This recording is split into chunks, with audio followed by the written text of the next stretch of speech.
बिल्व पत्र की महिमा बहुत बताई गई है। शास्त्रों में बताया गया है कि जिन स्थानों पर बिल्व वृक्ष है वह स्थान काशी तीर्थ के समान पूजनीय है। क्यों?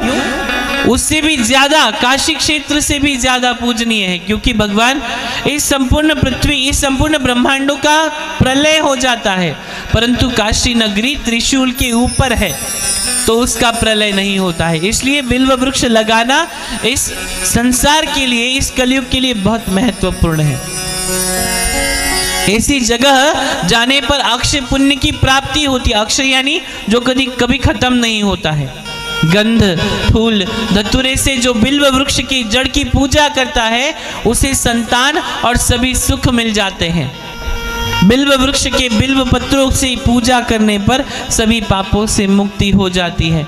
मैंने कल परसों ही बताया था, आजकल बहुत सारी माताएं बहनें होती है कि उनको बच्चे होने में बहुत प्रॉब्लम होती है, तो साइंस एंड टेक्नोलॉजी है, किसी किसी के बच्चादानी की जो नसें होती है वो सिकुड़ जाती है, छोटी पड़ जाती है। कभी कभी हमारे शरीर के जो शुक्राणु होते हैं, वीर्य होता है, जो स्पर्म होते हैं, वो उस बच्चेदानी तक नहीं पहुंच पाते।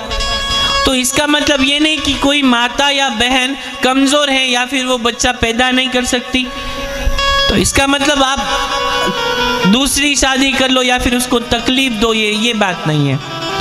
कभी कभी हमने किए हुए व्यसनों के अधीन हमारे शरीर जो कार्य करता है वो ढीला पड़ जाता है। हमारा संपूर्ण शरीर, हम व्यसन करते हैं ना, तो उस आदमी को उठाने के लिए 4, 5, 6 लोग लगते हैं। तो एक बात ध्यान से सुनिएगा, जब हमारा शरीर ही संपूर्ण तरह से काम नहीं कर पाता है तो काम में आसक्त होकर यदि आप ये सोच रहे हैं कि हमें पुत्र की प्राप्ति होनी चाहिए, तो कैसे पुत्र प्राप्त हो सकता है? इसलिए शराब पीना गलत बात है, कोई भी व्यसन हो वो करना गलत बात है। और दूसरी बात, शास्त्रों में कहा गया है कि जो बिल्व वृक्ष है उसके जड़ों में, उसके मूल है ना, उस मूल में सभी देवी देवताओं का निवास है।